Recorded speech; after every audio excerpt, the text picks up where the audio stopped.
external part is actually what I'm going to focus on a little bit more today. So we have the introspection and the external that's part of that core competency. Moving on to, this will be part number 2. I am talking today about personal branding, and what I'd like to do is introduce you to that concept. The reality is, I'm assuming and guessing that most of you have experienced personal branding at some level or another. And so I'm going to skip through some of the definitions, and we're going to get to the meat of this, which is the process of a personal branding strategy and how that can bring awareness. So personal branding, it's how others see us. It's our reputation in the minds of other people, just like a corporate brand is, but for an individual. That's where the external part comes in. What it's not, this is important too. It's not creating yourself as an image of what you'd like to be. It's got to be your true, authentic self, or it really doesn't work. Have you seen commercials where a company is trying to brand itself and you can't even figure out what they do? Yeah. That's what it's like if you're a cat looking in the mirror and seeing a lion. Okay? You really have to dig down into who your authentic self is and prepare to share that with the world. So there's a lot of the things that we've been talking about, facing the tempest and presenting that to other people, ready to open yourself up and be vulnerable in order to find that within yourself. So the first step in the process of personal branding is to extract your personal brand. And this is where I'm going to introduce a tool with you. It's through the Reach Branding Company. It's called the 360 Reach Survey. And the way that works is, and this is just the mechanics of it, when you decide you want to go through the 360 Reach, you create a list of respondents. Now, Beth talked about 360s, and you've probably run into those in a management situation before. And I'll talk in a minute about what the differences are. So this is a 360 for personal branding. For this, actually, I'll probably mix it all together. For the personal branding, you get to choose as many respondents from all kinds of categories in your life. Colleagues and peers, family and friends, employers, employees, clients, customers, any area of life as long as they know you well. That's really the only requirement, and you want that to happen. The survey is all done online, and the beauty of that is it's administered by a third party. And so when your respondents get the message and go through the survey, you're not going to see their name attached to the survey. And if you invite a lot of people, you won't have any clue who said what. That allows your respondents to be really honest with you. And believe me, I've gone through this 3 times, and they can become painfully honest with you. It's a growing process. Once you submit that email list, and they get their survey to complete for you, you also do a self-assessment, which is the same survey that they're completing. Now, the beauty of this is you get the introspection as well as the external. And I'll tell you in a minute about the feedback that you actually get.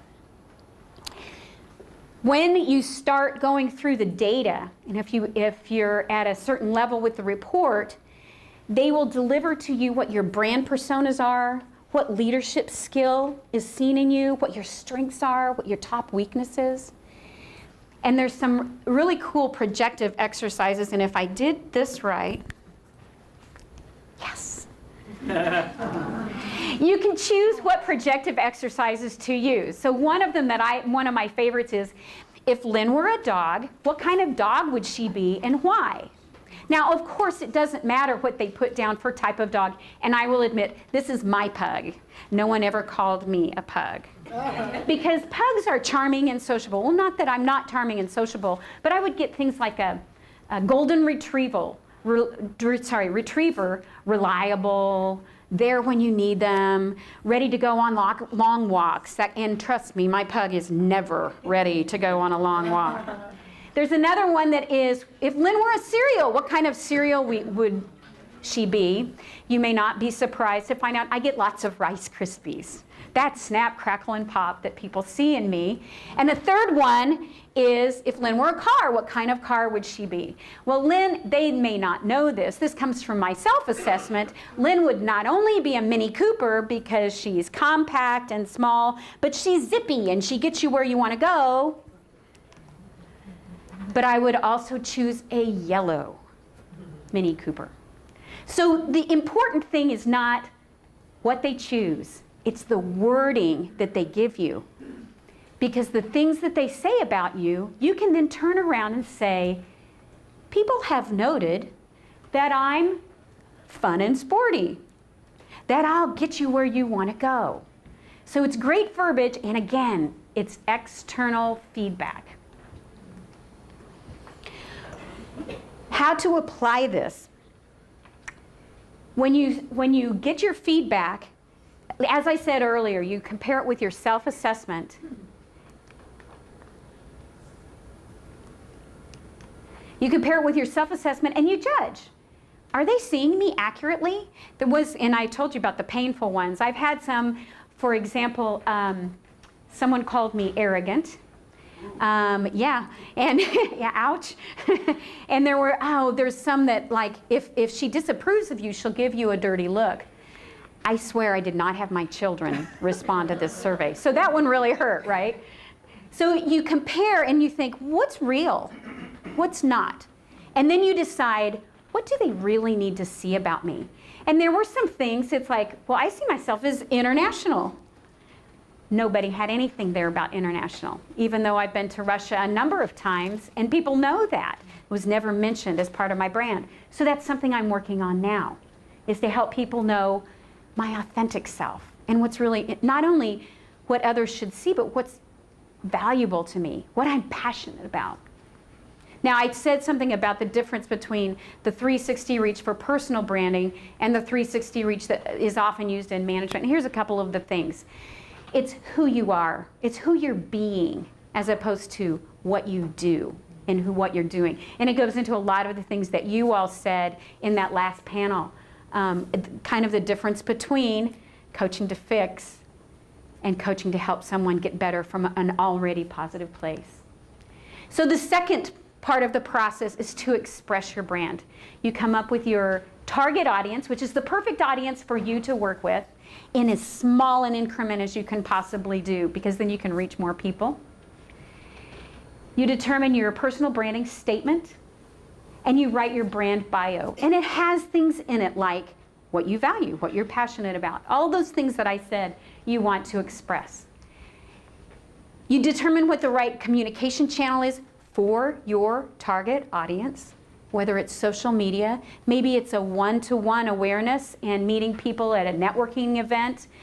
There's a lot of possibilities, but it has to depend on what exactly your target audience is. And it mostly comes down to how you stand out. What makes you different from all the people who do exactly what you do? Because they need to see you and your unique value proposition. So your personal brand can create awareness, and I'm going to tell you just a couple of quick stories. One is my very first person that I worked with the 360 Reach on came to me because she was lacking in confidence, and she was one of those people that if you walked into a room, you'd never see her. She just blended in with the furniture. And when she took the 360 Reach, the external feedback that came back said what a leader she was, how good she was at getting things done, how when they called their organization, they wanted to get her on the phone because they knew she would follow through. She was stunned. That created some awareness. And she was able to move on out of that organization, move to a totally different city where she knew no one because she felt called to do so. and started to work for another organization that was very similar and in fact partnered with the original organization. And she sent me an email recently that said, guess what, Lynn? When our executive director left town for a week, guess who he put in charge? And that's the kind of results that creating awareness through personal branding can bring to you. So there's your flying lesson. That's how we defy gravity in coaching, by creating awareness, and using personal branding is one example of how to do that.